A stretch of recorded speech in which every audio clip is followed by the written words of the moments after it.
Welcome everyone to the Blue Team Village Project Obsidian Incident Response 101 track, where today we are going to kick things off by talking about the obvious question, what is incident response? My name is Taryn Valikota, otherwise known as Chocolate Coach, and I will be walking through this wonderful question with you today. So before we even get into that question, we need to answer the preliminary one, which is what is an incident? So an incident is something that we describe in this industry, of course, from a cybersecurity perspective, but it is really important to define it since it is not something a lot of people can truly say they understand all the criteria that would meet an incident. And that is kind of by design. An incident typically is something that's going to require all hands on deck, meaning every single person that is related to this security incident is going to be involved in tackling the situation. However, that doesn't give quite enough criteria or understanding to say, yes, this is a cybersecurity incident, but for example, this may not. One distinction you can make is by using the differences between a security incident and a security event, where a security event is going to be a much smaller scale issue, something that you do in your day-to-day work, such as looking at an alert and then either closing it out or addressing it based on whatever needs to be done. Whereas an incident is going to be something that is going to require a specific team to tackle and address the issue, usually spanning more than a few minutes or a couple hours. It's something that's going to take a little bit more time. But the key here is that there is no standard definition. Every organization is going to need to define what they believe an incident is for their own organization, since impact and what can be done to an organization differs as to how they address it. Speaking on that, there's two main criteria where I look for when you're trying to define what an incident is, which is the impact and the adversary capability. Impact meaning the number of systems affected or the number of users affected, and the criticality of how they are affected. To some organizations, it's going to be very different when you say 10 people can't send emails versus 10 people can't access their computer at all. So you need to be able to correlate and say this level of impact is what we are looking for to define something as an incident. Is it 100 users, 1,000 users? Is it users that just can't access the system at all? Can it just be one system that is impacted? There's a multiple different ways to approach it, and it's going to truly depend on what it is that your organization does and how they want to respond. The second aspect is the adversary capability. This simply means what can the adversary do based on what you have found. If it's simply activity that you're seeing at the firewall, but everything is being blocked and you're seeing no signs of it actually taking place from the outside, then that is something maybe you wouldn't necessarily deem a security incident. However, if you're seeing an adversary that has actually logged into a system that is supposed to be internal only from the outside, that may be very different. So that level of capability that an adversary has after you've seen the action take place should also help you determine what it is that you need to understand about the event and whether it should be considered an incident.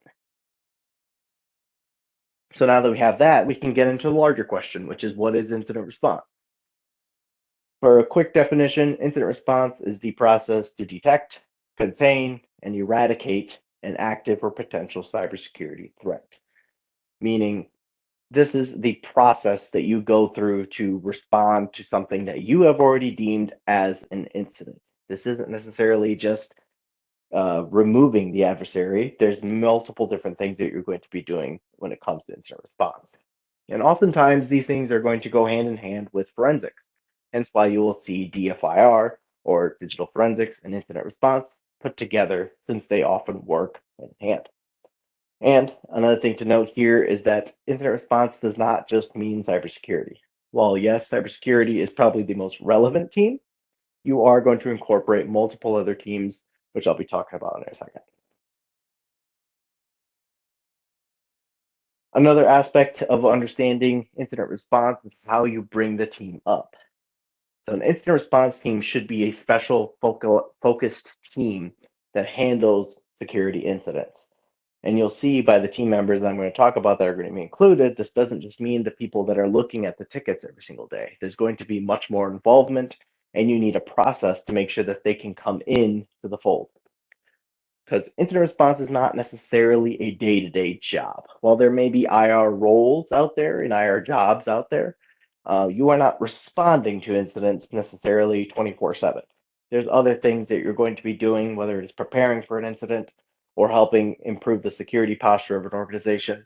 So you want to have a process to tell people, hey, we have an incident now, so we need to use your specialized skills for the incident response team versus your day-to-day job.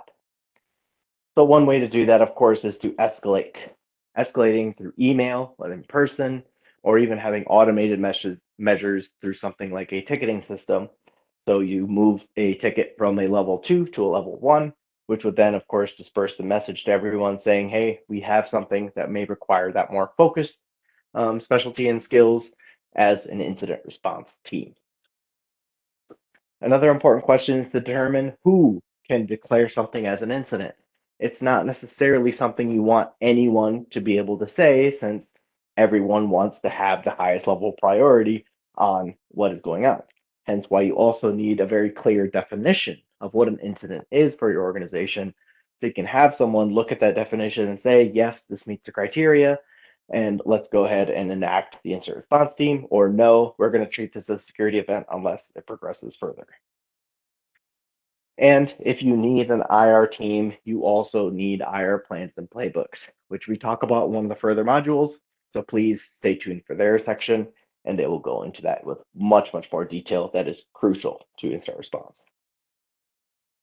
Now, as far as the team structure goes, this is an example of some of the people that you're going to see. And for the incident commanders and analysts, we're going to have a special little section for two of those, and they're some of the more crucial members of the team. But the executive and organizational leadership is really important because they are going to be the biggest decision makers for the entire organization. So you want their buy-in and you want their awareness as early as possible, because you may need to escalate things up to them. You may need to ask them, hey, can we get the approval to shut down this system because it appears to be compromised, but it's going to have some level of business impact. So you want them in the know as early as possible and not to just surprise them and have to re-deliver information over and over again because they weren't aware of the first stages. The CISO and IT security directors, those are going to be those kind of middle roles who will serve as the people to dissect the information given from the technical teams and deliver that to the rest of the organization in a more non-technical way. So they're very helpful in making sure that that stream of information is maintained and that everyone is aware of what's going on, even if they may not be from a technical standpoint. You want everyone to be aware so that you can make this process as simple as possible, because these types of things can really slow down how quickly you can act. And then the legal and compliance side. You want to make sure you have some representation from legal and compliance early, because not everyone knows what constitutes as a legal obligation. Not everyone knows the compliance requirements. So having those team members early is going to be helpful so that they are aware of what needs to take place, especially because some of their actions are so time critical. And then, of course, anyone who wants to help. If you have team members who are not necessarily cybersecurity and they can help you in these situations, such as communications, helping take notes, helping to explain processes that you may not understand, use them. They're going to be extremely crucial to these types of teams. The incident commander. Now, this is probably one of the most important roles in this organization, is going to be the primary decision maker. So the incident commander is going to serve as kind of the leader of the IR team. And they're going to help kind of make those decisions as to how to investigate and how to respond effectively.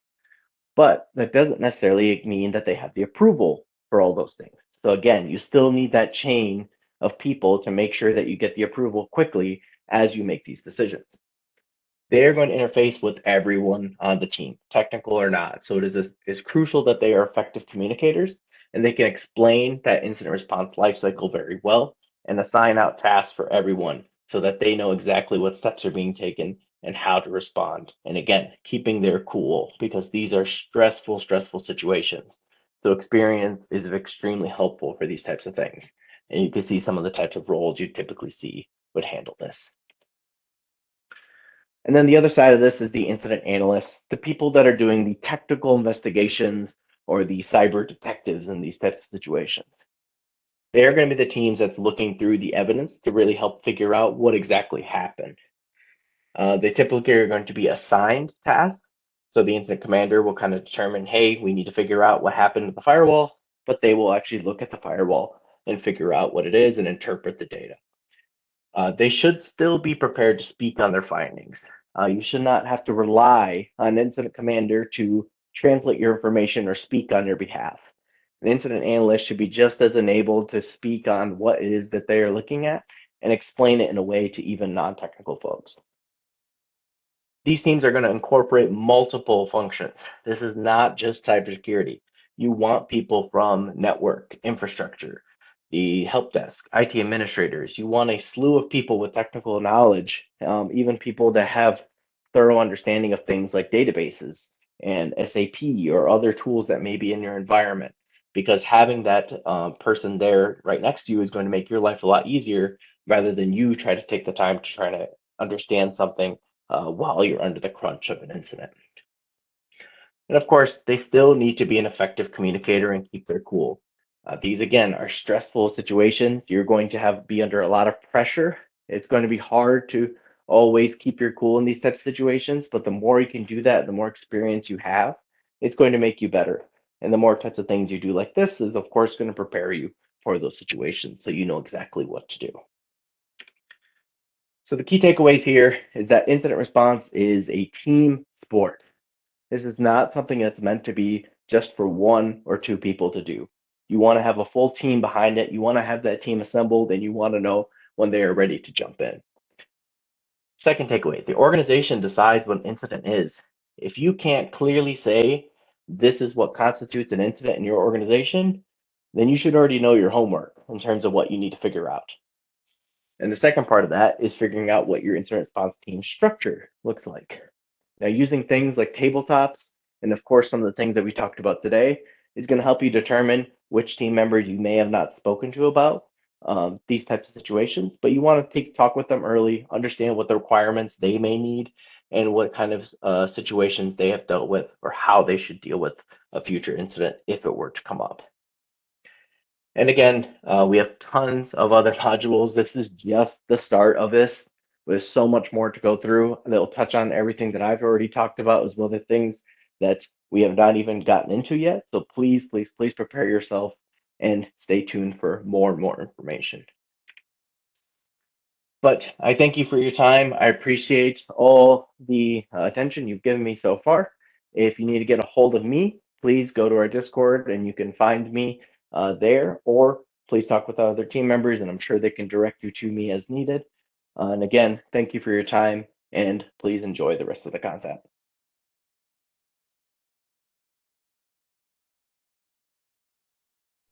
Hello, everyone. Welcome to IR 101, IR Lifecycle and Frameworks. In this session, we will talk about IR frameworks, how to get started with them, and how to use frameworks that are not directly used for IR, but community incorporated them into IR process. Incident response frameworks provide a starting point for establishing an incident response team. There are several incident response frameworks available, including the well-known ones like NIST and SANS Pickerel, as well as others like ISO 27035 and ISACA Incident Management Process. But before that, why do we need an incident response program? Like, if you have ever been in an incident handling process or participated in an active incident, such as a ransomware attack, you know how chaotic it can be. There are too many steps involved, and even the most level-headed individuals can become overwhelmed. An incident response framework can help to reduce this chaos by documenting procedures and guidelines to follow in such situations. It allows an organization to follow a set procedure that everyone is aware of, which can help to deal with the incident effectively and efficiently. As mentioned before, there are several frameworks at play. Regardless of which one is used, they all strive to provide organizations with the necessary information to formulate an incident response program. This program will help prepare, detect, identify, and respond to incidents that the organization may face. We will talk about each one of them in brief to understand what they are and how they help. I in Twitter, I have seen in few days before, I think there was a poll saying that which framework do people use when in terms of incident response, and many people have responded to that poll with comments like use NIST or go home. So, as it is very popular, let's start with it. The NIST incident handling lifecycle framework is perhaps the most common and popular among the ones we will discuss today. The National Institute of Standards and Technology has published the Computer Security Incident Handling Guide 861, which is currently in its version 2. The NIST incident handling document is an organizational level handbook that helps organizations plan, execute, and evaluate their incident response programs. It provides 4 main steps that are essential for incident response handling, along with several sub-steps, examples, and guidelines even to help achieve the outcome of those 4 main steps. The reason for its popularity is its simplicity. The document is about 79 pages, provides the detailed guidelines, making it a good starting point for tailoring to your organization. It not only provides the 4 steps, but also focuses on how to organize a company's incident response capabilities too, which is very helpful. We will talk about each of the 4 steps in brief. The first and foremost one we'll start with is preparation. Preparation involves all the activities mentioned in an incident response plan, along with other important considerations, such as, let's say for a phishing scenario, who do we contact to report and handle phishing? What tools and technologies do incident response team use to handle the phishing reports, like gathering mail headers, etc.? What resources are available to deal with an incident, such as incident response playbooks, like phishing in this case, and a list of relevant entities in the organization, and so on and so forth. Effective preparation is important because it helps to streamline the investigation process and provides a structure for incident response. The next step is detection and analysis. This step provides common attack vectors like email spoofing identification, fraudulent emails, emails that have external URLs and attachments, etc. It is important to note that these are generic indicators, and we need to check which one apply to our organization based on past incidents, tests, etc. What category and severity we will deem these alerts to be also mentioned in detection analysis and should be prepared and programmed for. On what criteria, like for BEC type emails, it will be the highest severity, and for emails that are sent for several users on our organizations with spam emails would be the lowest priority. Once the incident is categorized and severity is determined, how do we gather relevant evidence? This section also outlines how to define a process for incident notification, prioritization, analysis, and documentation. So everything has to be planned, and this particular step will help you in that. Moving forward with our 4-step process, we have containment, eradication, and recovery. This is a multi-step procedure that involves several stages. The containment, eradication, and recovery is a crucial phase that heavily relies on the preparation phase due to the number of decisions that need to be made and its significant monetary impact. Containment strategy should have both short-term and long-term plans. Short-term plans may involve redirecting traffic through a specific tunnel, while long-term plans may include changing passwords, domain trusts, and blocking generated IOCs.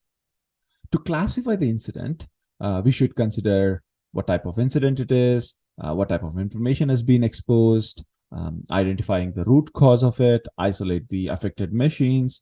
So in BEC case, the root cause may be, someone clicked on a link, which is a MITM kind of AITM kind of attacks, and then their session cookie might be stolen, and that they logged in with the session cookie from another country, and so on and so forth. So we have to identify the root cause in order to properly contain, eradicate, and recover.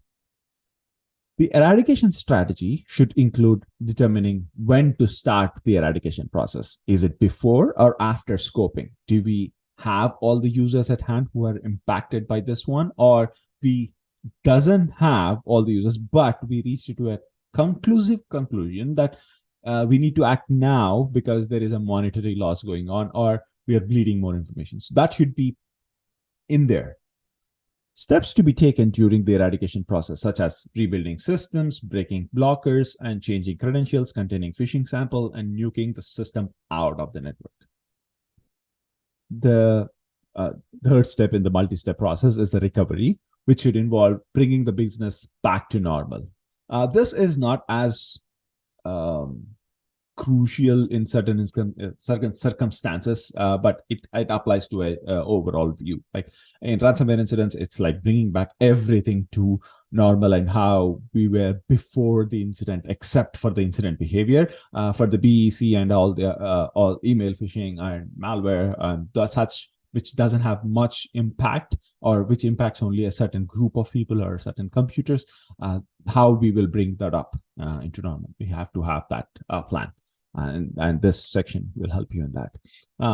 And implementing monitoring steps to observe for the current incident behavior on the impacted systems and for the whole organizations. Like if our plans worked, if we came back to we brought back everything to normal, did it completely gone? Did the attacker was removed, or in this BEC kind of attacks, let's say, did we stop any monetary policies, or there is no other type of credential harvesting or credential stuffing is going on, or we didn't see any anomalous logins for other users based on the TTPs or the IOCs we gathered. So all we need to monitor after putting in place the containment, eradication, and recovery. The final step is the post-incident activity, where everything comes together. This step is important to consider and should not be ignored, as it helps in preparing for future incidents. In this step, we will document what happened, discuss how it happened, identify what worked well in terms of procedures, defenses, processes, and most importantly, identify areas that need to improve. We will use the information gathered in this step to refine our preparation phase. Again, it's a loop, right? Additionally, we will review relevant metrics such as like mean time to respond, investigate, detect, etc., to understand where we stand in this whole incident process and identify areas that need improvement. The next one we'll talk briefly about is SANS Pickerel. SANS Pickerel is similar to NIST, but the key difference lies in its expansion of the number of steps and the level it provides. SANS Pickerel assesses us at the technological level with its 6-step process compared to NIST's 4-step process. However, they are not entirely different, and the only difference is that SANS divided step 3 of NIST's incident handling guide into 3 separate steps to help separate the actions, and also it goes into a little bit technical details like instead of generic ones, like if you want proxies, like where to find proxy logs, where to use proxy logs in the detection phase, and how to perform containment in the technological terms. We will not repeat all the steps since we covered most of them in the NIST framework. Instead, we will focus on the differences. In preparation, everything exists as if we discussed in the NIST section, but the only difference is the actual what. For example, in NIST, we mentioned incident response tools, but in SANS Pickerel, we can see some of what those tools include, like jump packs, etc. The same applies to identification, which is equivalent to detection and analysis step in NIST. In this step, we have elaborations like some familiar signs, mentioned in NIST as one of the attack vectors. But SANS Pickerel, we clearly see things like unusual processes, security events, etc.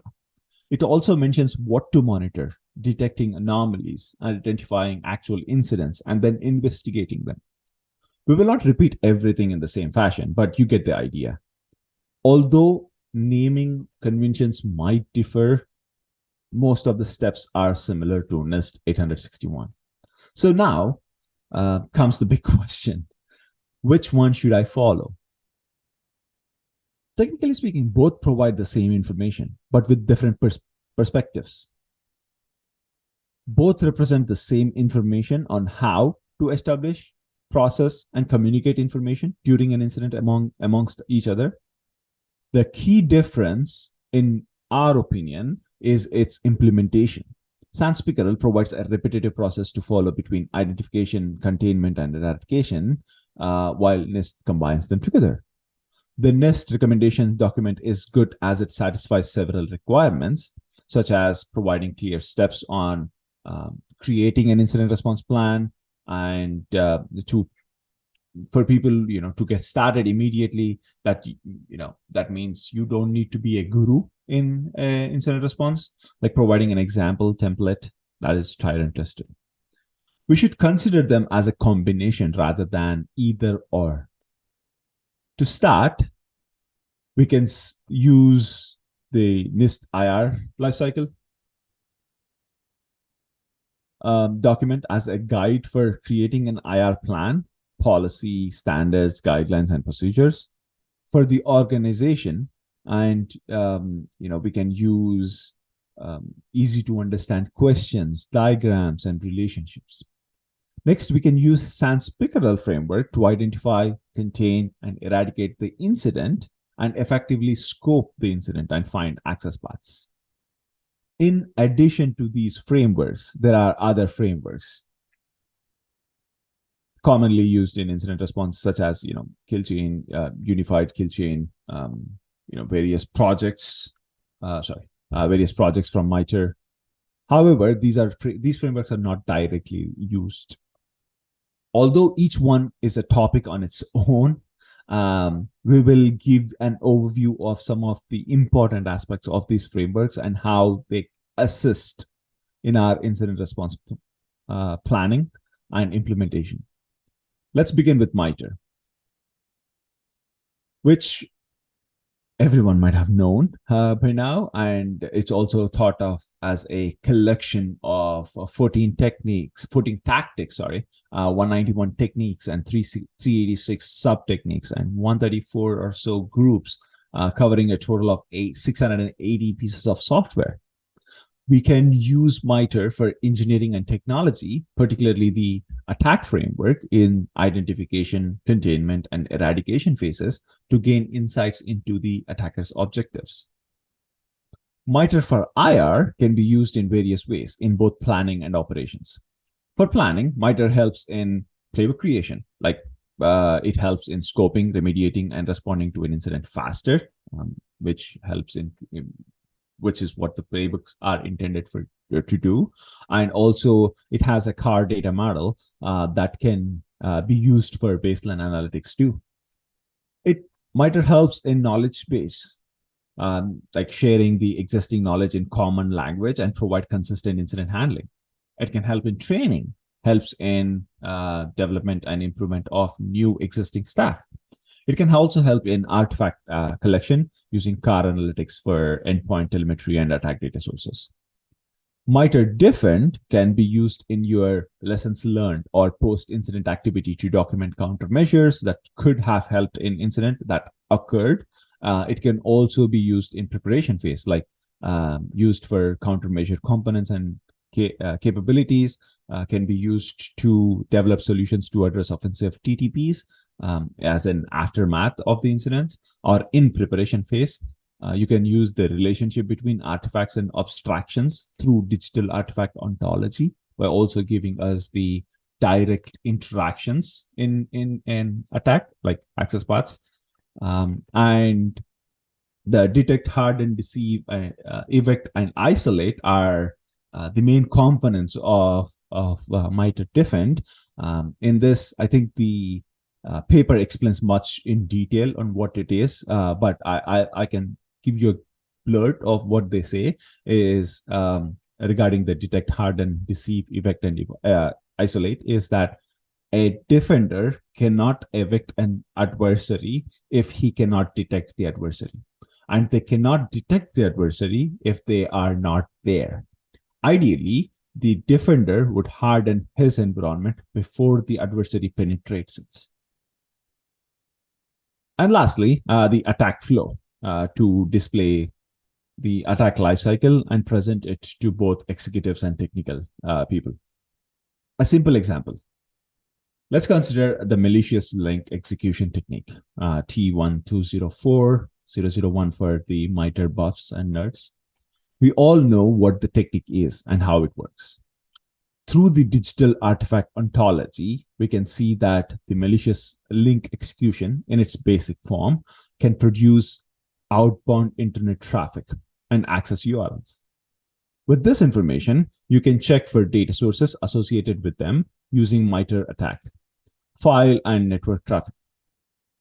Network traffic, especially outbound traffic, can be checked for the user or users in question to determine what atomic indicators to investigate further. Assuming that the malicious link which we're talking about is used for gathering credentials, we can use user geolocation, login patterns, and remote terminal sessions to investigate further. All these findings can be noted in attack flow to share the knowledge with others. As you see how the attack, defend, and the attack flow can be linked together in order to create a story around it. I hope that was helpful. Thank you so much for attending the IR 101 and hope you enjoyed it. Thank you. Hey everyone, Count Zero here with the Blue Team Village. Welcome to Project Obsidian's Incident Response Station. This is the IR 101 track, Module 3, IR Plans and Playbooks. So this is meant to be a short introduction into what incident response plans are, what incident response playbooks are, also known as processes, and how do these documents work together, and why do I need all this documentation in the first place? So our incident response plan should document the life cycle that we use in the organization. Depicted here is the four-phased NIST incident response life cycle. And we can look at those different phases: preparation, detection and analysis, containment, eradication and recovery, and then our post-incident activity. Your incident response plan should define what happens at each of these phases and who's responsible. That responsibility also needs to determine how communication flows during the incident response lifecycle. Other things that can be defined in your incident response plan are what types of incidents require what type of response criticality. Also setting things like your specific severity for different levels of incidents. For some homework, you can take a look at the NIST document that this is based on. That is SP 861R2. And you can take a look at that on the NIST website and grab a copy and peruse that for yourself and learn a little bit more about how they define incident response lifecycle. So let's talk about what an incident response playbook is. So as I stated earlier, this is also known as a process document. So these are guides for specific actions related to a type of threat. So one example is a phishing playbook. So this playbook can document those steps on how to address or respond to a phishing campaign or a message in your environment. And it's going to guide your analyst through the different investigative steps that they might need to take in order to determine what happened. And it's going to call out some of the specific tools that they might use. So those tools can be links to other documents known as runbooks or procedural documents that help your analyst do their daily work. So your incident response plan should link to your repository of the incident response playbook documents, those threat-specific playbooks or processes. Inside of those incident response playbooks, you should have links to these specific runbooks that tell you how to do very specific tasks. So if we look at our phishing campaign example that we've discussed, if your first action is to take a look at your mail transaction logs, finding out what messages have been sent back and forth and to whom, what kind of subjects that they contain and whatnot, then that might be a good place to document how you get to that information. It might be collected in your SIM. So you might have a runbook that says, here's how you log into your SIM. And then you may have another runbook that says, here's how you access the mail transaction logs, and here are the fields that are generally used in some of our investigations. So you can build that knowledge up over time and then share that with your team. While your incident response plan is supposed to be a little more static, you may do annual reviews of that or take a look at that if there's been major organizational changes. Your incident response playbooks and especially your incident response runbooks should be a little more living in nature. So those are things that you want to update more. So that's why some of these groups can suggest things like this setup, so you've got a little bit more modular approach to how those things are put together. For your homework from this slide, take a look at a lot of the incident response playbook templates that Scooby's got out on his GitLab repo. Again, these are free to use. Scooby's put these out here, and they show some of the ways that you can build your own incident response playbooks and how to connect those things together. So talking about how these documents work together, wanted to provide a visual reference to that. And so we've used a pyramid here. So you can take a look at the foundation there, so your incident response plan acting as that bedrock or the foundation for your pyramid, which is your incident response program at the organization. Again, that's going to tell you the who and how to communicate, what actions to take, how to set severity and criticality of these events that are happening. From there we move up a level, and the process level documents rest on that foundation. Those are your incident response playbooks. So that's going to be those threat specific processes that tell your analyst how to react to certain threat types. What are the activities that they need to do in order to answer those investigative questions. And then finally we point out those top level tools specific runbooks, the procedures. Again, circling back to our discussion, that might be how to log into your SIM, how to log into your firewall and look at the logs there, how to log into your Office 365 tenant and take a look at your mail transaction logs there if they're not being collected in some other fashion. So that gives you a brief idea of how these different levels of documentation interact and why you can use these and how well they work together. So with that, just like to thank you for your time. If you want to join more of the conversation, please jump on the Blue Team Village Discord. You can see the link there. If you've got questions or you've got feedback, we would love to hear it. Is there something that we missed? Is there something that else you want to know about? Or was anything unclear or confusing? Hit us up. Jump on Discord. Communicate with us there. Or if you'd rather do that via email, we've got a feedback email address there as well. Again, Count Zero signing out. Thank you very much for your time.